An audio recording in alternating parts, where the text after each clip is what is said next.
on live. Okay. Just because I want to get this interesting chat on the air because What's up? So fact-filled. Good day to you out there in the audience. This is Omniboslive. I'm Omnidog from Omnidog's Vault.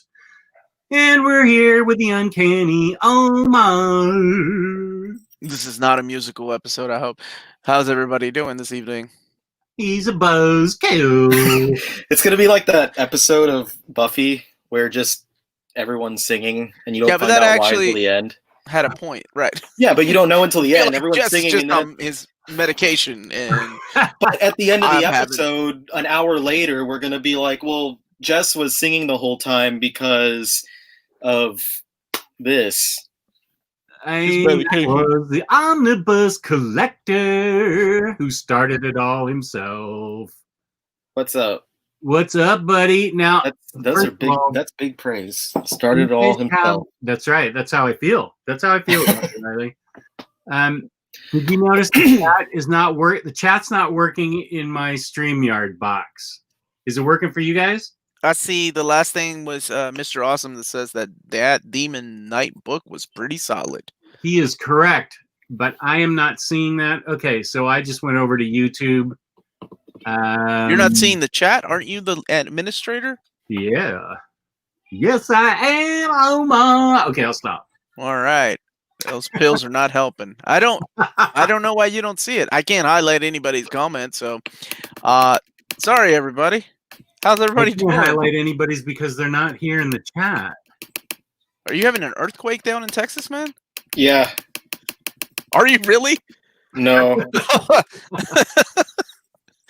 Because we were going to catch some awesome stuff on live with all your books. Yeah. Dork dies by books. That's the headline. I don't have much time with these guys. They have to run off to their lives. So let's get going on our InStockTrades.com sponsorship. We love them. It's InStockTrades.com. If you want to get your collected editions up to 50% off, loyalty discounts add 2% to that.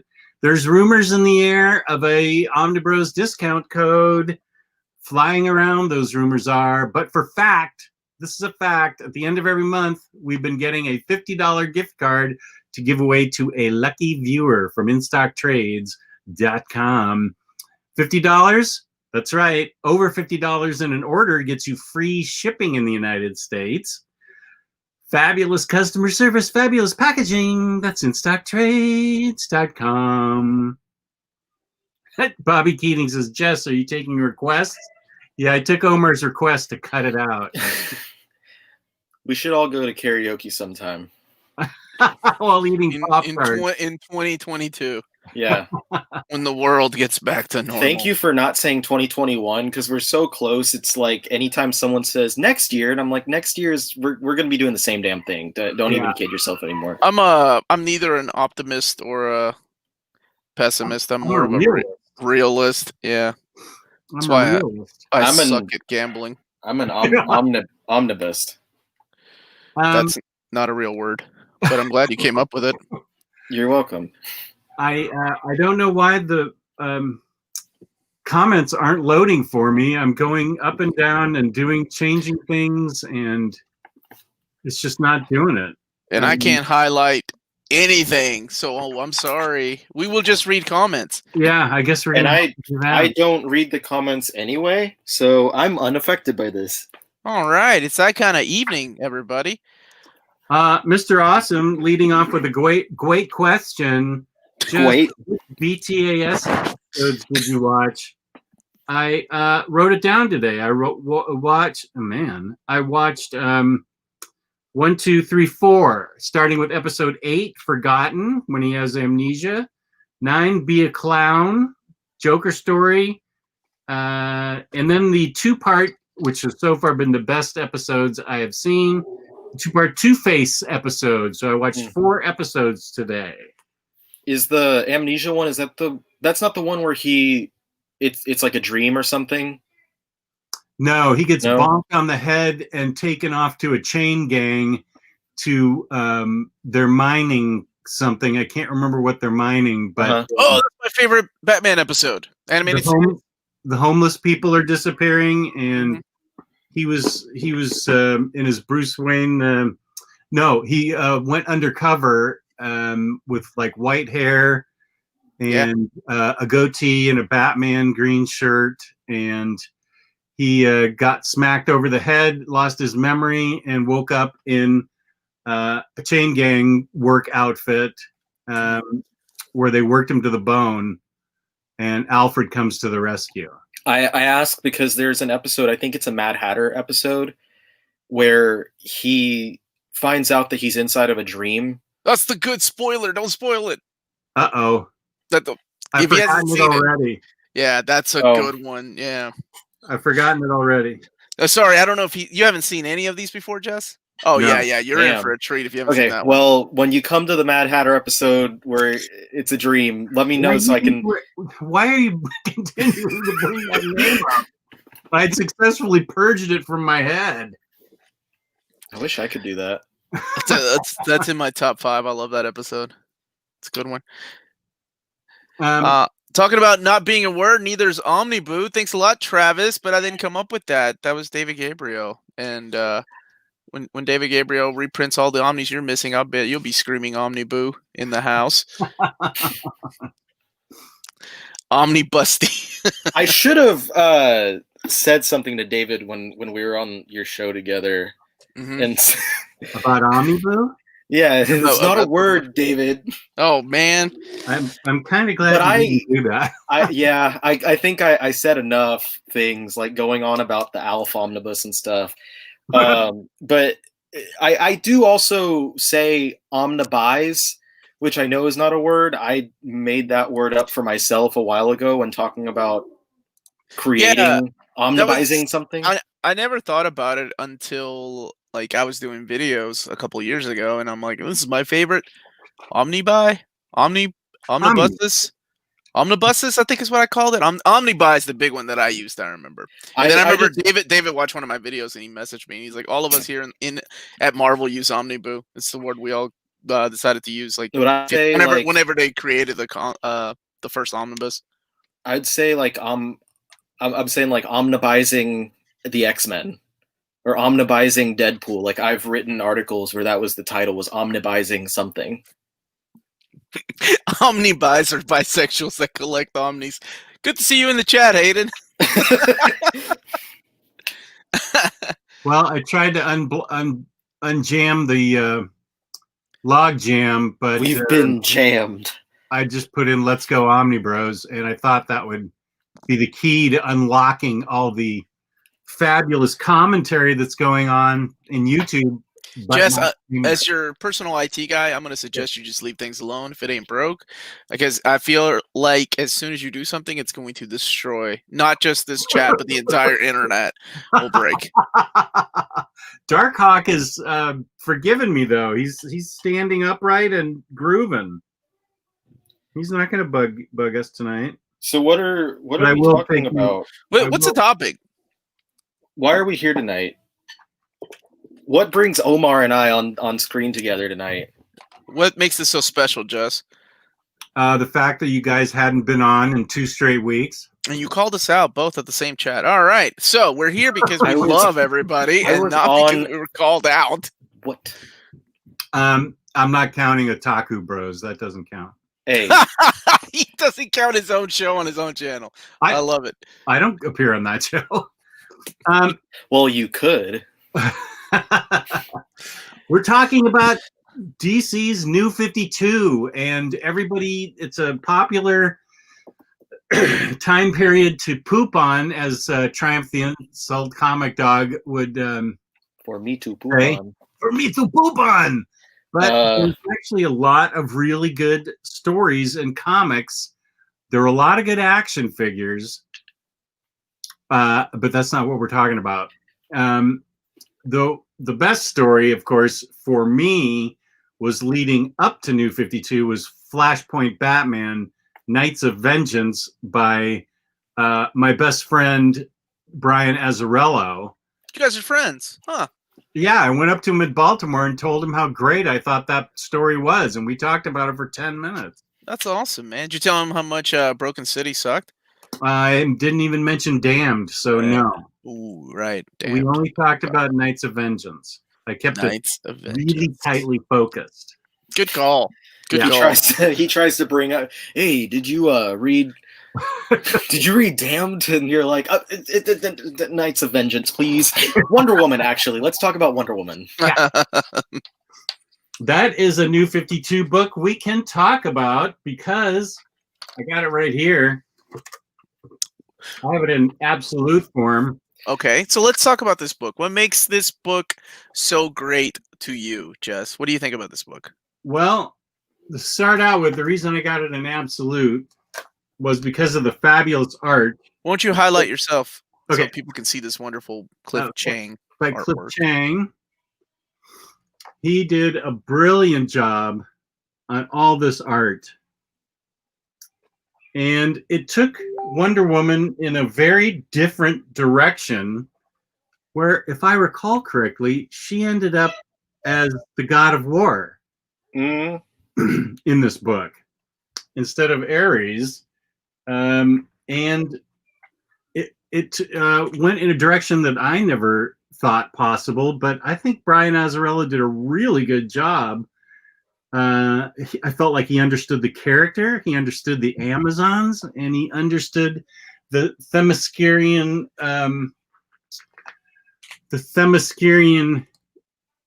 ways of life and their motivations and what life was like on that island. So I just really feel like it's also new reader friendly. It's not as new reader friendly as the Legend of Wonder Woman by that husband-wife team, but this is still new reader friendly. I just had a complete blast reading this. I really enjoyed it. I love the art. I love the story. I loved the characterization of Diana. And I just dug it. I did dig it, and it reminds me, there's another, I'll let one of you guys talk while I go get the other book, but there's another book that was groundbreaking because it made this character interesting for the first time in this character's ever hey, wait, Jess, existence. Jess, don't. Okay. Dead air. Okay, yeah. We're just gonna talk without. I mean, we can look at your toys and your nice wooden molded chair there. So are we talking about? I like this run too. I liked Wonder Woman. I thought it was it's one of the, I think, jumping on points for new readers as it kind of revamps her history. I love the horror elements that Azzarello did in there with Cliff Chang. I think Cliff Chang suited that story.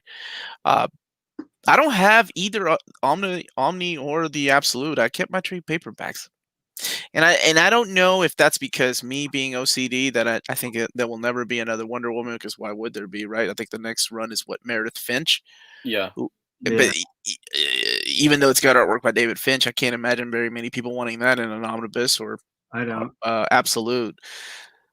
So, I mean, I just kept my trades, but I think it's a great jumping on point. I have the Omnibus, but it's outside of my reach, so I'm not going to get up and grab it. I've grabbed a lot of other stuff, New 52 titles that I believe deserve to be omnibized. You don't want to get up and leave your chair in the middle of the whole thing like I did? My chair is not quite as attractive as yours is. Oh. This is a chair that was my father-in-law's from when he was a young man at Dartmouth College. Wow. My chair is a fold-out chair that I got from Target a couple of years ago. Well, if it means something to you. It means that I have a place to sit down in my library, to me. Well, I just noticed something that I think we need to do more episodes like this, so it gives Jess an excuse to open these books up that have been sitting on his shelf. I've been watching him carefully unwrap whatever volume it is that he's about to opine upon. He has no idea if this book is even intact, if there's a misprint. Yeah, he's gonna open Animal Man and then find out that there's like a dead spider caught inside the cover or something. Yeah, that would be something that Animal Man would contain. That would be great. Now, are we talking New 52 books that we like, or New 52 books that we want to see an omnibus of, or what?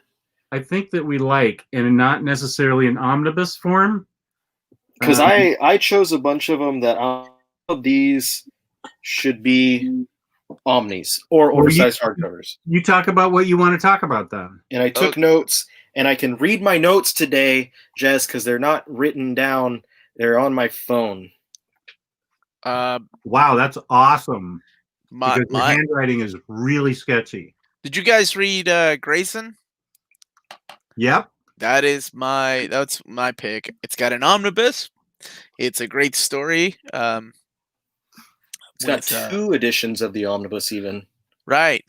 Yep. No Man of Steel omnibus, but we got 2 Graysons because it does have super sexy artwork though. But Mikhail Janin, like everybody looks super sexy in that book. Yeah. It's a good story. It's Tim Seeley and of course Tom King. Who's the guy everybody likes?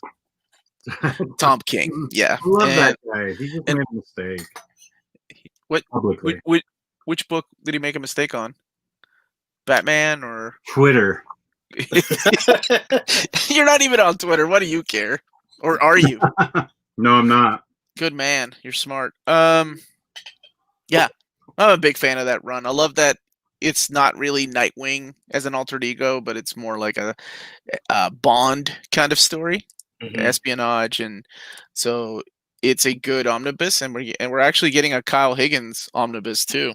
I am excited for that. Predates this, which is crazy because I really thought any Nightwing omnibus we would get a Chuck Dixon Nightwing omnibus with Scott McDaniel on artwork, but. Yeah, DC seems to do their own thing. Well, Kyle Higgins' name right now is pretty big since he took off with Power Rangers. Power Rangers? And you're goddamn right.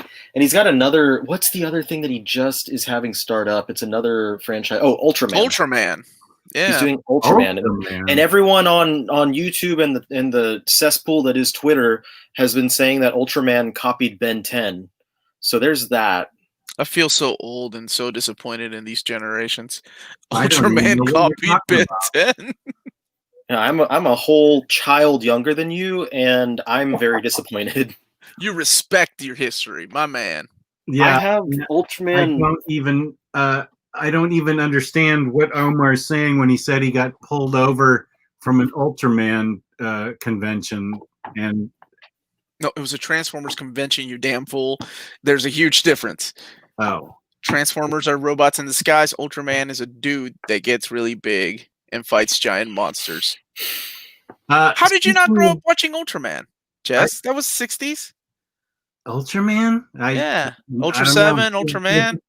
I wasn't into Japanese art kind of... This is why Jess is not a manga guy, but Omar is, because Jess didn't like all the old exposure to Japanese culture and stuff. That's for me, like Ultraman, the Kamen Rider, and Godzilla stuff is why I started watching anime. Interesting. I want to make sure Molly Foley is recognized here. I wish I could highlight her. She has original art from Grayson. Molly, oh, nice. Can you color that in a little and tell us exactly like what page from what story? I hope it's a nice butt shot of. Is it a butt shot of Dick? I mean, is there any other kind of shot to own? Jess? I just like the way Jess said it. Yeah, sure. Would have put an emphasis on his name. Yeah. Is Ultraman run new? Yeah, it started at Marvel just recently.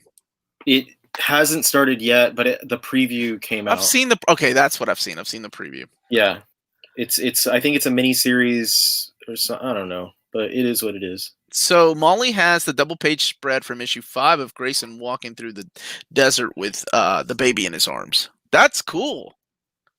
Nice. That is really cool. Where did you find that? Is Hot Topic. I'm just kidding. I have no idea. Convention or his website? Is Dial H a New 52 run, even though that was a self-contained? Yeah, it is. I like the book a lot. It was under the Dark line, and the Dark line is the line that has the most books that deserve to have Omnis that don't have Omnis, including Demon Knights. I like that Ryley's doing his own episode within this episode. Like, screw you guys, I'm doing what I want to do. Demon Knights. And these paperbacks have become pretty hard to find, too. So if DC decides to ever release more comics at some point, it'd be really wonderful if they would give us some sort of edition of Demon Knights. There's really no reason why they should. But the one book from the Dark that I think probably could become an omnibus Justice League is easily Justice League Dark. Right. Oh, yeah.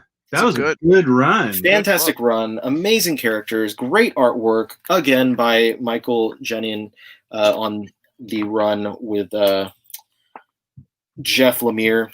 And there's so much focus on Dark now with the movie and all that stuff, and the current ongoing series by James Tynion IV being taken over by Ram V and all that good stuff. So, yeah, I would be surprised if we don't get one at some point in the near future, because that was a great series.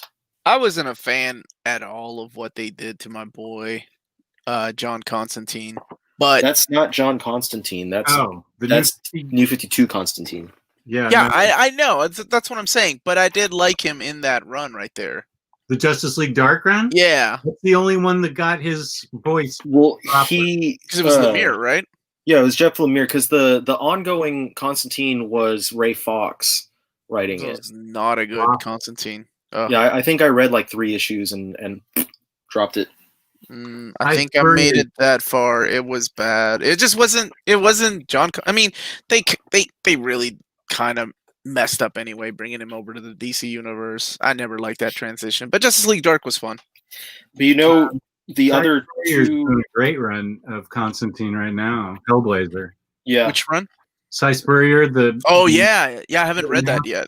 Yeah, it's really good. It's the first time in years somebody's gotten Constantine's voice right. You know which titles are never going to get hardcover collections, and it's an absolute shame, though? Hawkman. No. All-Star Western. Yeah. Frankenstein and I, Vampire. I have I, Vampire.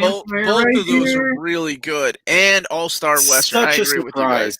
I, Vampire was such a surprise. I was not going to pick that book up when it was coming out because I had I did not care. This just looked dumb. I don't care about this hot, shiny vampire with a white streak in his hair. Like, who cares about that? But this is where I was introduced to Andrea Sorrentino's artwork, and holy balls does he do amazing work on this series.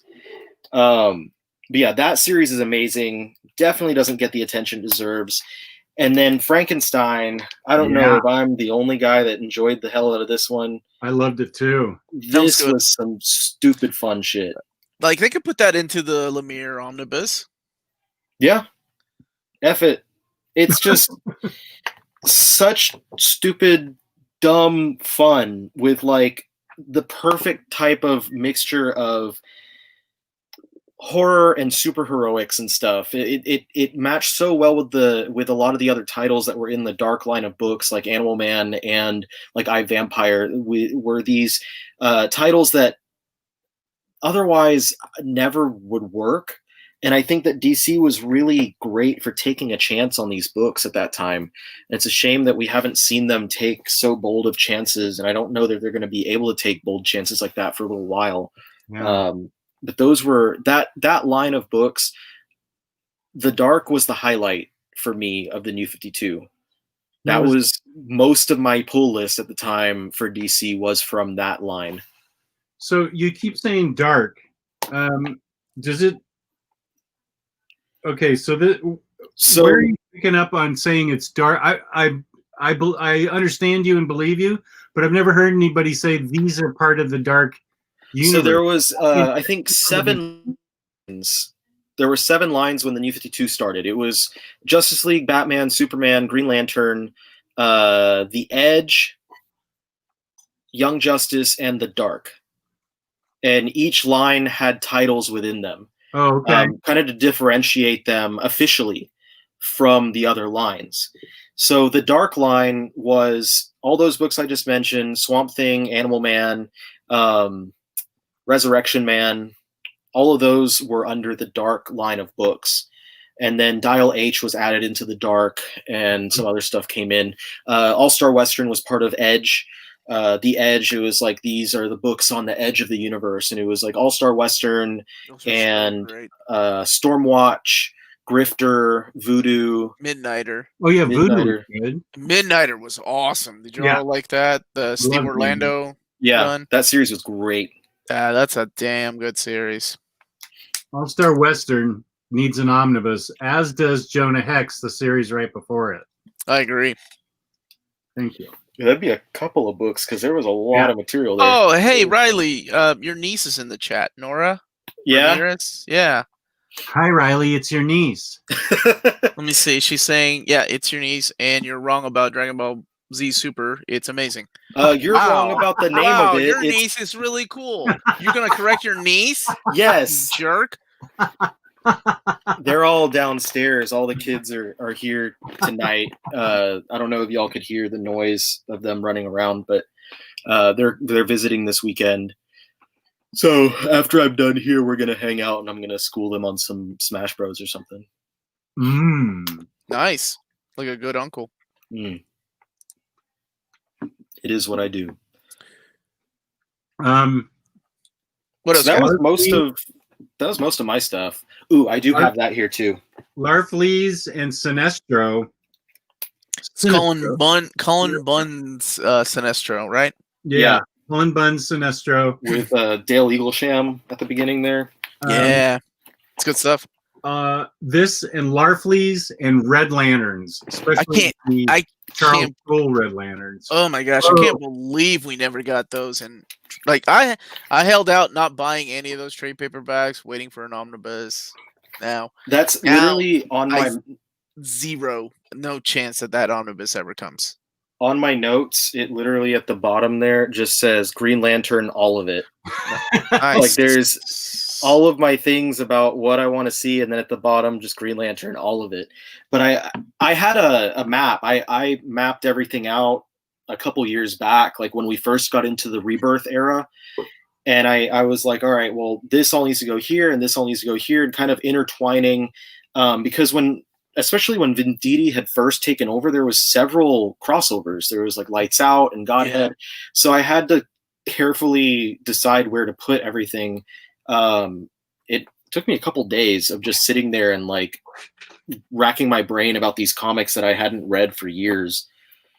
But suffice to say, it would be a really awesome set of books if we got basically everything New 52 Green Lantern that followed John's, and that would be Venditti's Green Lantern, Venditti along with Van Jensen on Green Lantern Corps, New Guardians by Justin Jordan, which was awesome because it followed Kyle as the White Lantern, and then Red Lanterns from Charles Soule, Colin Bunn Sinestro, Larfleeze from Keith Giffen. That's all of it. And after that, there was a couple of miniseries like Omega Men popped up, and there was the Green Lantern Corps Lost Army and Edge of Oblivion. Larfleeze spun out of that series Threshold, which was kind of a Green Lantern series because the guy was like a renegade Green Lantern or something that it focused on. The Threshold, I forget what the character's name is, but that's where Larfleeze started in a series called Threshold. Okay, you know what? I realize now that I don't think I have much Green Lantern New 52. All I have is these first 3 New Guardians. Oh no, there were like a total of 8 New Guardians and 7. There's a lot. Who's the writer on Green Lantern? On Green Lantern, it was Venditti. Venditti? He took over right after... Vin Diesel? Yeah, right after John's. Okay. And then was it Tony Bedard? I think did New Guardians, and Tony Bedard did New Guardians from the beginning, and then Justin Jordan took over once everyone shuffled. And core was Tomasi for a while, but then he left, and then it was Venditti with Van Jensen. Van Jensen, that was it. Yeah. Freddie Alonso knows that look in my eyes. He's saying, "Uh-oh, Jess has to buy books." And those are easy to find. The Green Lantern stuff. It's the freaking Red Lantern and Sinestro that's a little tougher to find. Sinestro you can get for, I found all three, and this was recently, like when I shouldn't have been buying anything.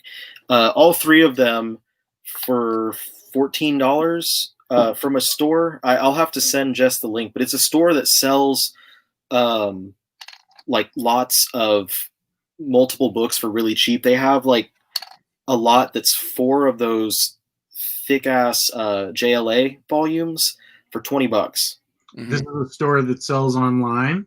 It's on eBay. I'll have to find the listing, but I got them months ago. And yeah, so it should still be active, but the 3 Sinestros, but Omar is correct. Pretty much all of Red Lanterns is hard to get. I had to hunt for those. Yeah, those are hard to find. New Guardians is also harder to get now. Oh, is it? Yeah. Those I wanted to get, but yeah, each one of them individually was not easy to grab. Well, that's a challenge from old Braggadocio here. I'm ready. Is that what you call yourself? That was my nickname in college. That's an awesome nickname. One more time. Say it again for the people in the back. Braggadocio. Braggadocio. Yeah. Nice. So what did you all talk about? When? Just your mom. I said Midnighter. You did not talk about my mom. I know better than to even joke about that. Swamp. Yeah, Jess knows not to open those floodgates. Did you all talk about Swamp Thing? I know that Ryley's a big fan of New 52 Swamp Thing. Oh yeah, I'm so excited for that. If they cancel that omnibus, I'm gonna go poop on someone. I think that's already in the. Do you want to talk about it, Ryley, while I show some art? Yeah, it's Snyder. Swampy had been gone from the DC universe for a very long time, relegated only to Vertigo books. So at the end of Brightest Day, they finally brought him back. That was the big reveal, I guess, was bringing Swamp Thing back as the avatar of Earth and all that jazz. And it led towards this mini series called The Search for Swamp Thing, which also had John Constantine in the DC universe for the first time since years back. And it was written by Charles Rankin, I think. It's never been collected. And this was ultimately pointless because then the New 52 happened and we got Scott Snyder taking over on this very horror-focused Swamp Thing title. Rooted back in the DC universe, in this new version of the DC universe, Snyder was telling this story about Swamp Thing and his connection to the Green, so getting a little bit into that mythology of him, and dealing with the concept of the rot, which the Green is all of the plant life on Earth, and Swamp Thing is the avatar that has a connection to all of that, and the rot is, as the name suggests, all the death on Earth, all that rotting dead life on Earth, whether it be plant life or animal life or whatever. And Swamp Thing's longtime nemesis, Anton Arcane, is the avatar of the rot. So both Swamp Thing and Animal Man together were building up towards this big storyline with the rot world. Yes. Animal Man, that thing was so awesome. That series, yeah. I loved Morrison's Animal Man. And so when they announced out of nowhere that Animal Man was coming back, and not only that, but by Jeff Lemire, who I had already fallen in love with because of Sweet Tooth, I was just in hog heaven. That picture right there of Animal Man with the bloody eyes and stuff was my avatar on Tumblr for years. Was it? That. Yeah. And then I changed it to a picture of Animal Man. But yeah, that was amazing. So they're releasing the omnibus now of Swamp Thing for the New 52, which is going to differ from that hardcover that Jess was kindly showing off, because it will also be collecting all of Charles Soule's run. And Charles Soule took over after Snyder left. And Soul's run kind of goes more into exploring the different parliaments and stuff like that. And he creates a couple of new concepts himself, but it's something that if you're familiar with Mark Millar's run on Swamp Thing, where he visited like the Parliament of Vapors and the Parliament of Flames and stuff like that, Charles Soule goes back towards that kind of stuff and looks at the history of the Parliament of Trees and the history of the Green and all of the different avatars that have been in there. And it was a fantastic run, and I hold it in very high regard. Both of them I loved, but I think Soule's was even better than Snyder's, and had great artwork from Jesus Saiz, where I think that was my books. I know right where they are. I believe that was the first time that I saw Saiz on art anywhere, and from there he moved over to Marvel and did the Nick Spencer Captain Hydra run, and he's been popping around on other books since then. But yeah, I'm very excited about the omnibus. Anything Swamp Thing related, I'm very excited about. Oracle 684, I was eating fresh fruit that my wife cut up for me. Thank you for asking. Is that from your own garden? No. Oh, okay. No, we used to grow strawberries, but my farming days are behind me now because of my knees. I'm growing watermelons right now, and they keep exploding.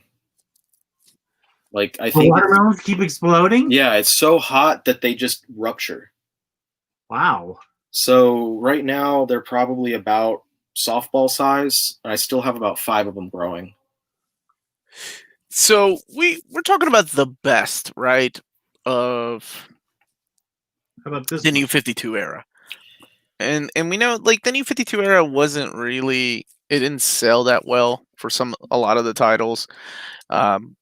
Golly, I don't think some of them even made it past issue 8.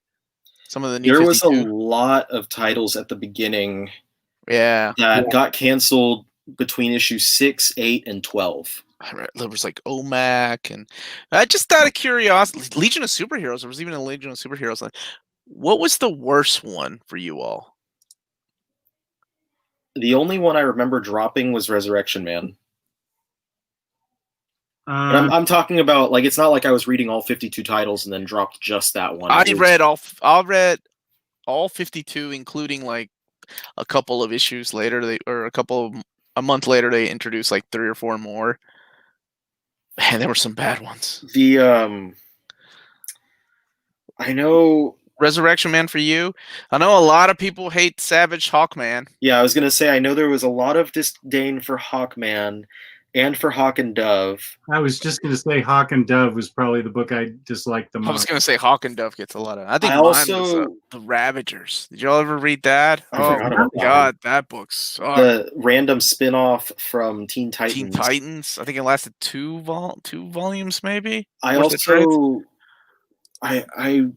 dropped Justice League International pretty quickly. I was really... I don't even remember that one. It was very disappointing because I was hoping that it was going to be kind of continuing off of Generation Lost during the Brightest Day era, and it was not that at all. It was they were trying to start a new team, and it was a mess. It was dumb. I didn't like it at all. Oh yeah, Red Hood and the Outlaws. That one gets a lot of hate. Stroke. But I dropped that one after one issue. That one at least has really good artwork, though. I like what's his name? Kenneth Rockefeller. Yeah, that guy's art is awesome. Jesse saying Static. I forgot about Static Shock. Static lasted 8 issues. OMAC, which was Dan Didio, wasn't it? Like I think that one lasted 6 or 8 issues. That one wasn't bad though. I think it just didn't sell. Yeah, it was Dan Didio with Keith Giffen on it. I like Batman and Robin Eternal. And, of course, regular Batman. Oh, man. Convergence was probably the worst thing that happened in... I wasn't a fan of Convergence at all. And honestly, that all of it has been retconned anyway. It was pointless. It was completely pointless. I'm trying to think of another title. I think those are the ones... Mr. Terrific was supposed to have been really bad. Yeah, that one... Great. This renewed my interest in Aquaman, which actually never existed before. So this got me interested in Aquaman. I thought this was a wonderful book. It was actually self-deprecating and funny. Had him looking at himself in a different way. I thought Jeff Johns did a great job on this book. The art is really solid. I loved this book. Was it Ivan Reyes did the artwork on that one? Mm-hmm. Ivan Rice is how it's pronounced. No, I have no idea. Oh, you're Brazilian now. I have no idea. I had someone call me out on a video somewhere about how I pronounced his name, so I was trying to actively remember. How did that guy tell me to pronounce it? The actual creator called you out? No, somebody, some guy. Michael Cleveland, then? That guy is always calling me out. Was it Stepan Shaich? Kristan Filing is asking, so this is about superheroes. This is New 52. New 52.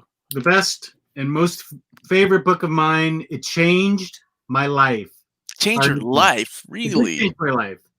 How so? I did not previously care that much about Harley Quinn.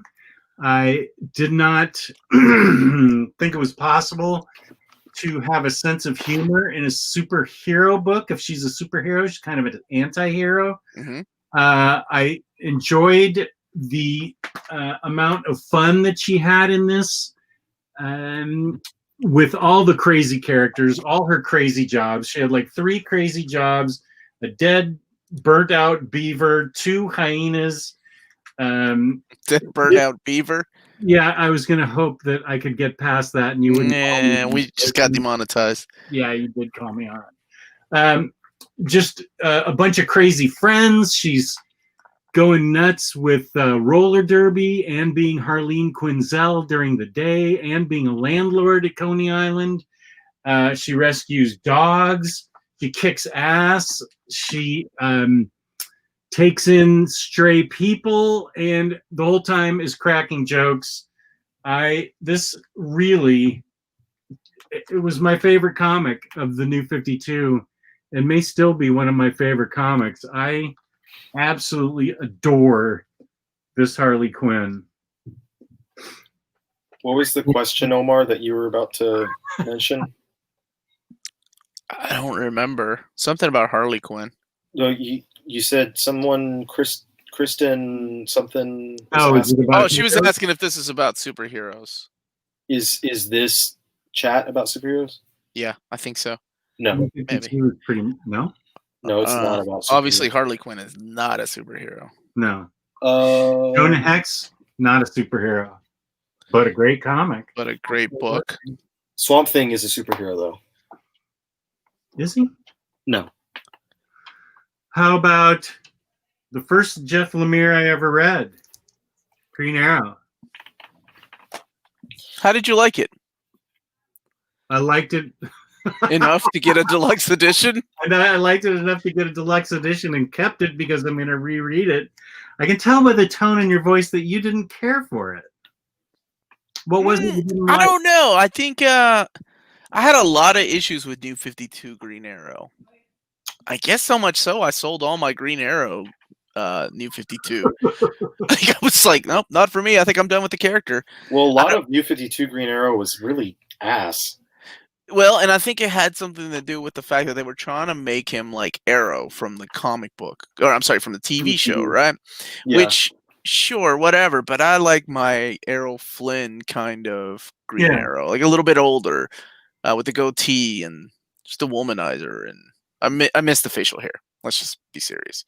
Thank you, Mr. Awesome, for calling me out. It was the facial hair. That was it. What did you like about it? About the Lemire Green Arrow? I'll be honest with you. I haven't read it since I got this, but I liked it enough. There must have been enough action. It was an action-driven comic, so there was enough action-driven story with a little mysticism, and I dug the art and I dug the paneling and stuff. It was just different enough for me. I don't know. It just felt so different from any Green Arrow that I'd ever read before that I really enjoyed it. Sometimes that's what it takes. If it's an old character, if it just takes it, wow, this is beautiful. If it takes it in a radically different direction, then a lot of times I'm interested in it. Yeah, I didn't have any exposure to, like, Green Arrow was a character I knew as long as I can remember, because he's been there. But I didn't have any exposure to the character, really, comics or anything, until then, because I never picked up a Green Arrow comic until I saw that Jeff Lemire with Andrea Sorrentino was going to be taking over, and I was like, okay, I'll read Green Arrow now. And I had watched, I think, the first season of Arrow and thought that it was pretty enjoyable and stuff. So I could see that's what they were going for. Since the beginning of the New 52. They turned him into the younger, with like the kind of armor and the tactical stuff, and I was like, okay, so I can see what they're going for. But I had not read any of Mike Grell. I had not read even any of Judd Winnick, his run on stuff. So I had no prior exposure to affect my take on Green Arrow, and I wound up really loving that run. You loved that run? I did, and I think a lot of it has to do with Sorrentino's stylized artwork and how well he's able to capture, like, his work in there is like he takes kinetic moments and takes snapshots of them and highlights areas of those snapshots. Like it'll be like a spread of where you'll see Ollie with his bow, and then Sorrentino will highlight the arrow as it's moving through the air. Or you froze there for a little bit, quite a bit. You froze a lot. I think you're frozen. Yeah, I think that's the gods telling him to quit talking about Jeff Lemire's Green Arrow. Wasn't that good? I'm just kidding. I stopped after I made it like the first arc, so first 6 issues. It just wasn't. I don't know. And I had a bunch of the trades. I'm like, I think I'm just done. I need to get rid of these trades because it ain't for me. So, what did you think of? This is one I haven't read. I didn't read any Flash in New 52. Oh, you didn't? No. I thought it was run.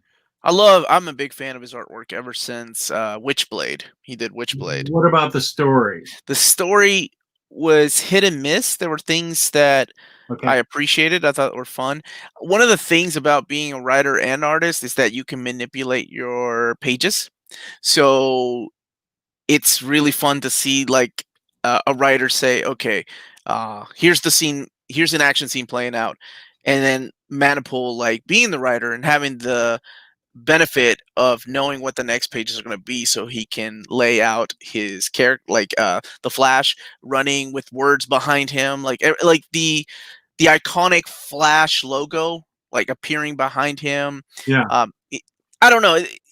I really like the idea that he was able to write this book. It made it a lot of fun, but the stories were hit and miss. And he had a co-writer on that too. It wasn't just Manipul. I think he had another co-writer writing that. Brian Bucella. Brian Buccellato was originally his colorist, or no? That sounds about right. Either the inker or colorist. He helps with his art, and they wound up starting to write it together. Assuming you're talking about Flash, because I came in the middle of that sentence. You're talking about Jeff Lemire, Green Arrow. Yeah, Brian Buccellato helped Jeff Lemire because Jeff Lemire did the artwork on that one too. Thank you for the compliment, G. Scott. That was great commentary, Jess. I don't know what you're referring to, though. I don't remember saying anything very memorable. Could you, just so I can feel good about myself for once, can you tell me what you liked about what I said? I will tell you, this book gets a lot of dislike. Oh, yeah, baby. Show it. What do you got? What do you got? I love this book. I loved it all the way through. I hate how they've collected it. It's the dumbest thing. Dumbest thing. Savage Hawkman. I like Savage Hawkman a little bit. I don't know why it's so bad, but go ahead. What do you got? The way it was collected was a thumb in the eye of anybody that's ever collected editions. It showed no forethought whatsoever. But I loved it in the beginning, especially, and I loved the ending, Justice League. Of course, great art, and Jeff Johns wrote it. What I really liked about it was how real it seemed to me when Batman first meets Green Lantern.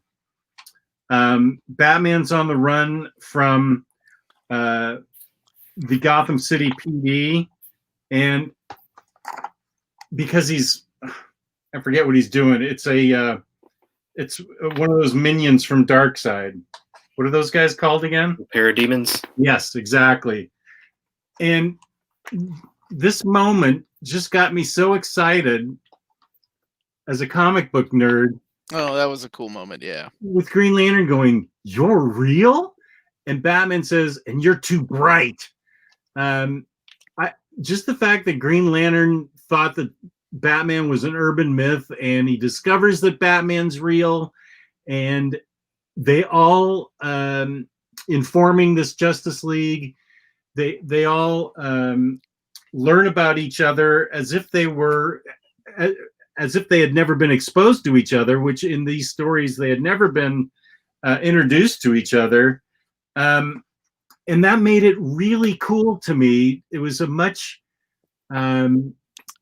needed sort of shot of rejuvenation where they didn't all just know each other already, and they didn't just take Superman out of the story to make it even.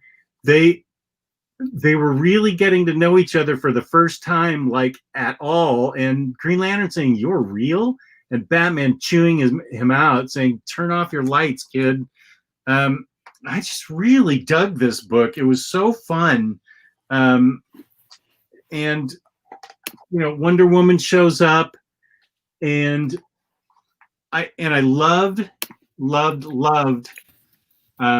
Darkseid War, because I especially loved the parts where Batman gets to sit in Metron's chair. I love the whole Darkseid War saga omnibus or whatever it is, but they went absolute standard hardcover omnibus, and that is just, I kept all my standard hardcovers just because. Yeah, I did too. Well, now we have a deluxe hardcover of volumes 1 and 2, and that's it. And it's also weird that because didn't they include the material from volume 2 in the Absolute as well? I don't know. Yeah. That's pretty much the deluxe edition. But I'll tell you what's even weirder: 50 and 51 and 52 are not collected in the standard hardcovers. They're collected in Action Comics Deluxe Volume 1, I think. What's that storyline about? They're not written by Johns, I don't think, are they? No, I think. Actually, I thought 52 was. It's the Lex Luthor being. Well, I don't want to ruin it for anybody who hasn't read it, but it's featuring Lex Luthor. He's wearing the Superman outfit. Okay. Towards the end of that run, it's more about him. Okay. But I was gonna say the Absolute and the Deluxe edition are both, Justice League Origin, the Absolute, Justice League Origin, the Deluxe. That second arc, issues 1 through 12 that it collects, is not connected directly to Origin. So it's weird to me, not that they would include that second story arc with Origin, but it's more weird to me that they will always include that second arc, but there has not been any sort of premium format, so to say, of the material from issues 13 all the way through until the Darkseid War saga omnibus, which is increasingly strange that they wouldn't do that, because there's the Forever Evil event right there in the beginning of the latter half of this series, which you would think that DC would want to wanted to capitalize on the event with omnibus. That could have been, the Trinity War leading up to the Forever Evil. I don't know why. Well, we all know why. I wasn't a fan of Trinity War. I did like Forever Evil. The Forever Evil was fun. Trinity War was a big letdown to me because it was that was hyped. a Justice League Dark crossover too, wasn't it? And that's when I had stopped reading Justice League Dark. But Justice League America and Justice League Dark coming together, and it was something that was so hyped up because it talked about like Pandora, and it was supposed to be all these answers about why no answers for you, why the New 52 happened, and all it did was give you like, oh well, also the Phantom Stranger exists and he's really significant, but we're not going to really tell you any reason why he truly is. But there's a series about the Phantom Stranger now. Here you go. I was like, okay, whatever.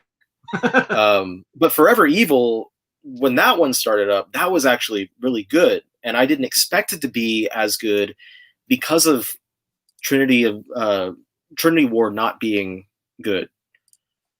And then from that point on, all the way to the end of Justice League, that title was one that I was really happy to read every time an issue came out. Me too. Yeah. But I've been not buying the standard hardcovers, just holding out hope that one day, maybe in some sort of alternate future in this multiverse, that we'll get omnibus editions, the whole thing leading up to Darkseid War. No. That would make too much sense. No. I think it's the more time passes, the less of a chance that these collected editions focus on the New 52. Right? The New 52 to a lot, especially people at DC, represents an era that they lost a lot of readers and lost a lot of money. And for them to go back and revisit some of these stories and make them an omnibus, I'm surprised we're getting a Swamp Thing. I don't even know where that came from. But then again, I don't know where a lot of these ideas come from over there. You know, for sure, I thought we would have all of Jeff Johns' Justice League, all of that in omnibus format. Well, it seems at this point that they're revisiting New 52 more readily than before. More than Deathstroke and Red Hood and the Outlaws and Flash. That year wasn't. Dude, that year was like a freaking monkey with a blindfold was throwing darts at a dartboard, and they were like, "All right, we're gonna collect. Oh shit, we're collecting Deathstroke, New 52." Think about all the ones that are still in the pipeline, given canceled. We have Swamp Thing, we have Nightwing, we have Batgirl, we have yeah, but we've had Batgirl before, and I got canned. This one, I think, is a little closer. This is a Gail Simone one. I get it. It's been resolicited and stuff multiple times. That was the New 52 one, the Gail Simone one, right? Yeah, she's the one that kicked off. So, yeah, we have the Gail Simone Batgirl. We have the Kyle Higgins Nightwing. We have Swamp Thing in its entirety. All of those are solicited. I think there's a fourth one even. There could be. Action Comics by Morrison. I know Omar's excited about that one. God, what of all the Superman comic books to put in omnibus format? Where did that come from? Let me tell you, Omar. They actually called me and they said, "Hey, Ryley, this is DC on the phone." I said, "What's up, DC?" And they said, "What Superman series would you like to see in an omnibus?" And I said, "Well, DC, let me tell you, Mr. DC. I would love to see Grant Morrison's Action Comics." And they were like, "Oh, Grant Morrison's Action Comics. You don't want to see John Byrne's Man of Steel?" I said, "No, you don't want absolutely not. Superman through Silver Age, none of that." And then they said, do you want us to include the All-Star Superman along with Action Comics?" And I said, "Why would you do that?" Yeah, don't do that. And then I was like, "No, don't do that at all." And so then I told DC, just make sure to put just issues 1 through 18. Yeah, just that. And they said, "Okay, Ryley, that sounds good. You are fired. You are fired from your imaginary job you had." God, a good run that is supposed to get an omnibus in March. It was a story that I really liked and then got cut off at the knees. That would be Batwoman. Yeah. That's probably not going to happen now. Well, we don't know. I think I still have high hopes because and I've said this on my show, like, the book catalog is done, right? Meaning that the people that are actually buying these things, companies like Barnes & Noble, Amazon, are able to place orders for these things. Once the book catalog is out, these things, the Penguin Random House catalog is up, they could happen. I have high hopes that they continue doing this and publishing these books. I just want the Spectre Omnibus at the end of this month. I have a feeling they're going to reach back and cancel it and pull it from me.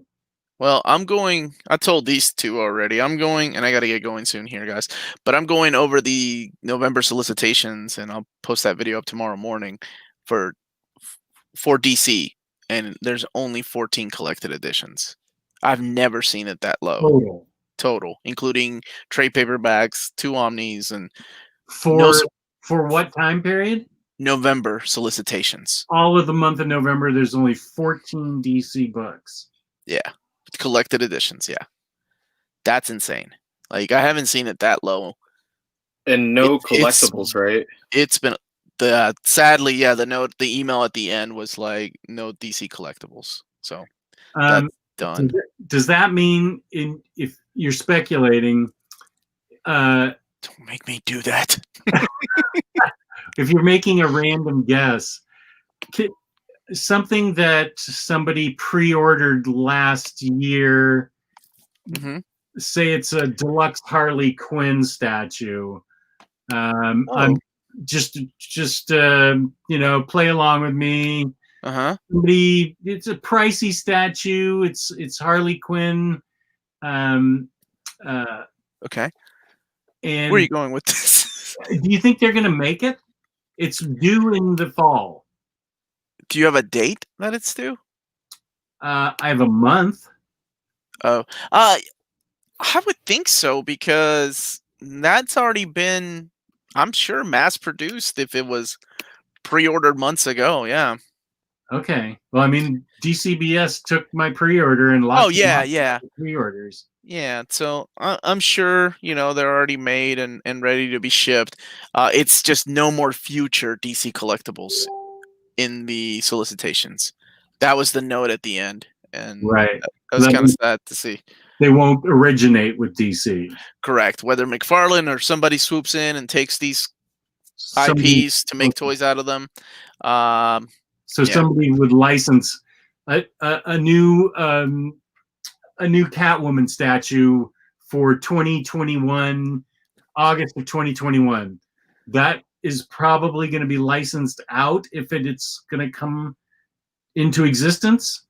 DC would not do it. So right now DC is done with that side of business. Okay.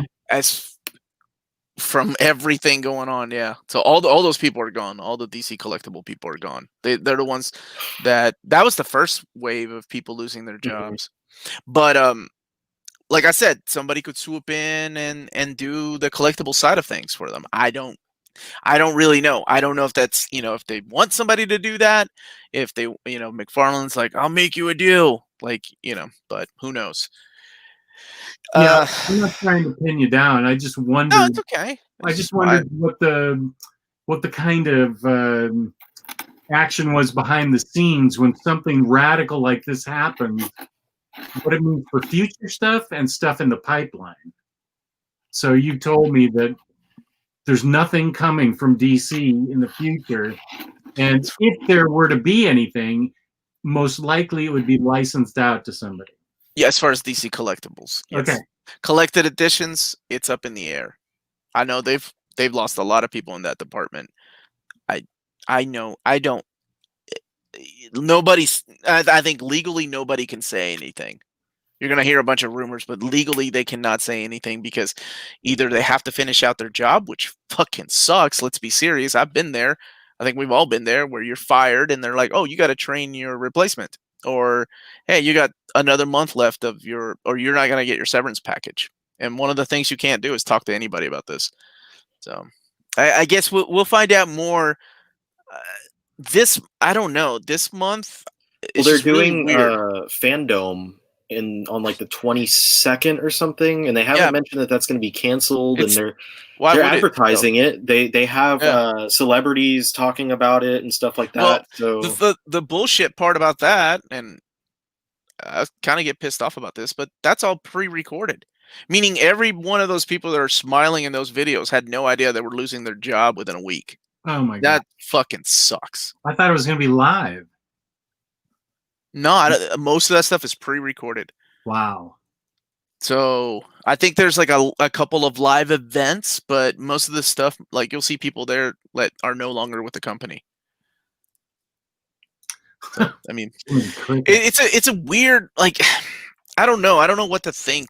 Like, you know, everybody's making videos on like DC's canceled. We saw this coming. We saw the writing on the wall, but we really don't know what's going to happen.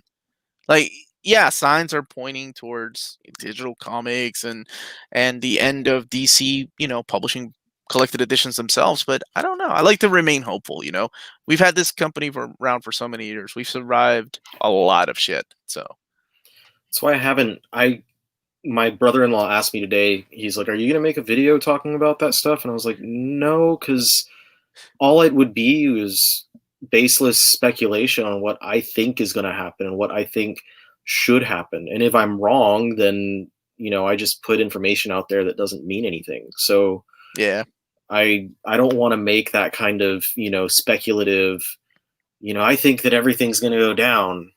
I think that they're never going to publish comics again. I'd rather just sit here and wait and enjoy what we have. And then, I mean, they make for good clickbait videos, though. You see a lot of these channels out there like Goodbye DC or So Long DC Comics.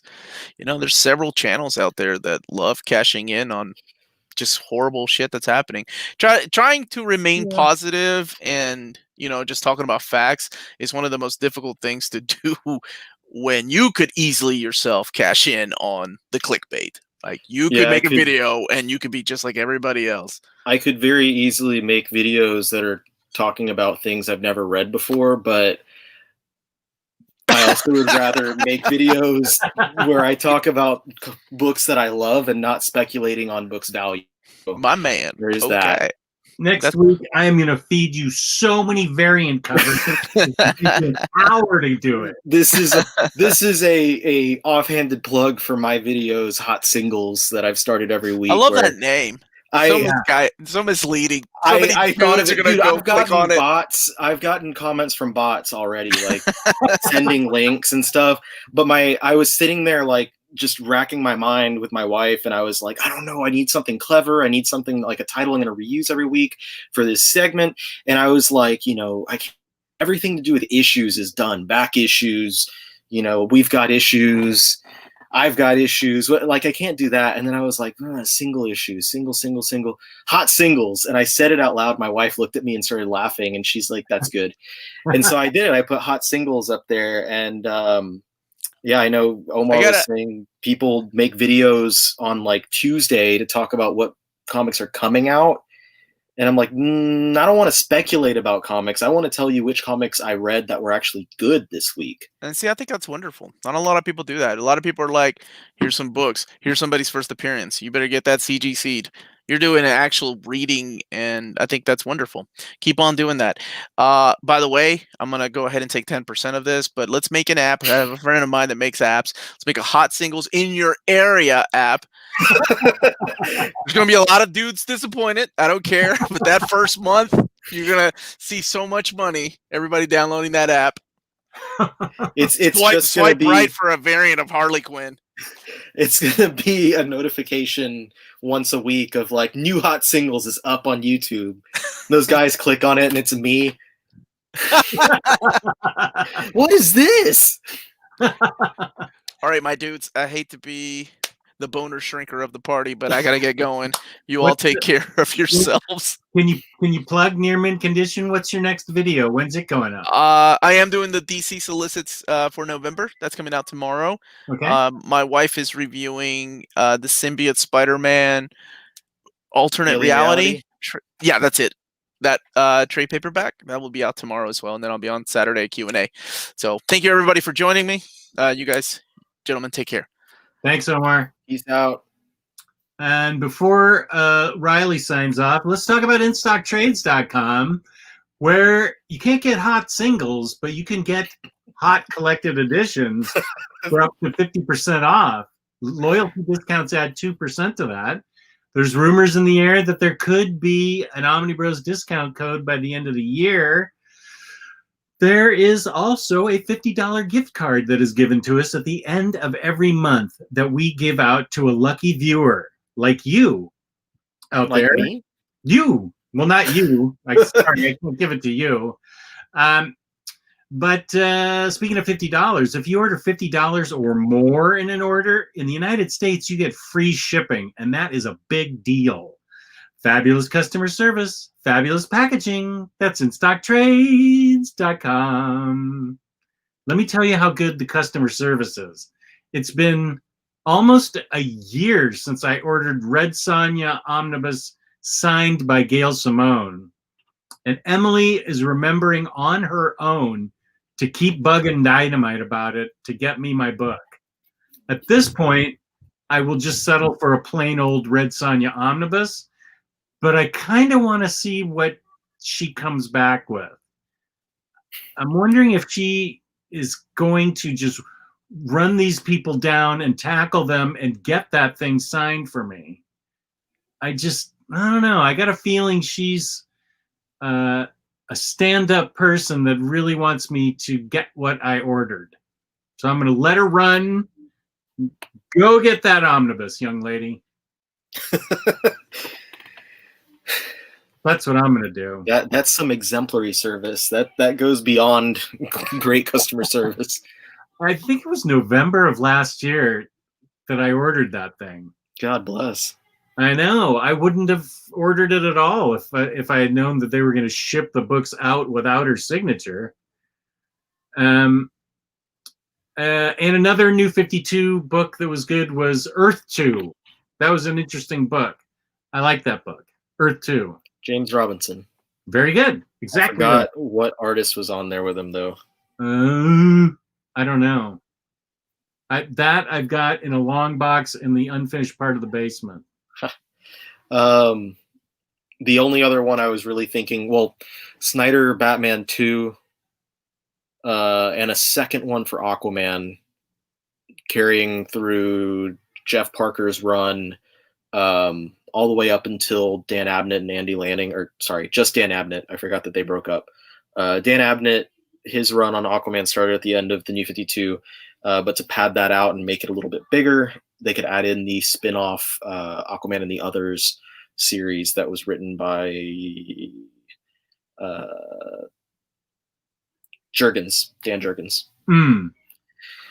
But yeah, that's all I got. I got kids I can hear running around outside the door, so I'm going to peace out. My computer's at 4%, so I'm going to die at some point soon. Anyway, I hope everyone has a great night speculating about what the hell's going to happen with everything in the world right now, actually, not just DC. Where can we find you in the future? You can find me at the Omnibus Collector on YouTube. I put out a video just a couple hours ago, my second hot singles. This week we're talking about, I'm talking about Death Metal issue 3, Detective Comics 1025, Secret 7 number 1 from Tom Taylor at Boom. Seven Secrets. Yeah. Number 1 at Boom by Tom Taylor, and then over at Marvel, Strange Academy number 2 and Venom number 27. And I've inserted a ton of images of the variant covers and all that cool stuff. So I don't know what we're talking about, what I'm talking about next week, but I'm sure it's going to be exciting. But I'll have a video tomorrow. I'm going to be going over my top 10 most wanted Spider-Man omnibus editions. Wow. Specifically, Peter Parker in the 616. So no Ultimate, no Miles, no Gwen, no Spider-Ham, just 616 Peter. Nice. That's it. Thank you so much. Peace out. Okay, thank you for being with us. Peace and love. Adios. And now it's just me. So I will tell you that Omnidog Vault on YouTube and on Instagram, Omnidog_Vault on Instagram. And MN40 mentioned something that I fully have been doing for 2 months now. That is, I've been paying for my shipping with ISP. It's not ISP's fault. The problem is the handoff from UPS to post office. There's a big gap there. So I pay up from $1.25 $3.25 to $4, depending on what my order is. You can get UPS service the whole way. Again, this is not something that has anything to do with everything to do with the delivery service. So my advice to you is pay up to $4 for the UPS all the way. Take the post office out of it. They are overworked and underpaid, and they're a whole different story. So pay for the money for UPS. You'll be a lot happier. And I sound like I'm trapped inside a bottle. You're breaking up? Oh. Okay. Peace and love. Peace and love. Wait, is the volume fixed now? Joe Jenkins, last 30 seconds repeat. Okay. I don't know what happened to the volume, but it sounds like I'm okay now. Everybody? It's fine now. Okay, thank you. For those of you who live in the United States and can take advantage of not free shipping, but upgrade every order, no matter how small or large, upgrade it to UPS. The problem is not IST's fault. It's when the handoff happens between UPS and the Postal Service. That's when the stickiness happens, and it's taking 6 weeks for you to get a single order. The past 6 weeks, speaking of 6 weeks, the past 6 to 8 weeks, every order I've upgraded to UPS, and every order has gotten to me within 7 to 10 days. I can't guarantee that for you, but for me, that's a big improvement over 6 weeks, which was what it was typically taking me. So my advice to you, spend the money, upgrade to UPS constantly, all the time, until next year when the post office gets more money in its budget. They are underpaid and overworked at the post office. I think you were saying to upgrade $4 for UPS on IST. Can we do that with Tales of Wonder?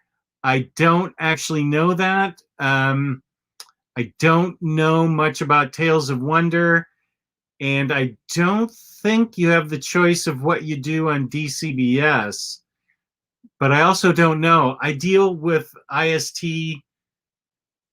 98% of the time, and I don't know that I've ever ordered anything from Tales of Wonder.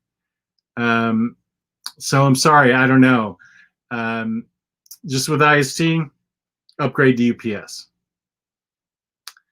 You can find me this weekend. Today's Thursday. You can find me this Saturday with OmniCat. We'll be on around 5 p.m. Eastern Time on Saturday night. Tomorrow, live at 5, I will be doing Crime Corner with Taylor Brown. Thank you very much for tuning in. The OmniBros love you. IST loves you. We love you. Great audience. You are. We had a lot of good chat tonight. We really appreciate it. Thank you so much for watching. Thank you so much for chatting. And thank you. God bless you to InStockTrades.com and my co-hosts. Peace and love. Peace and love.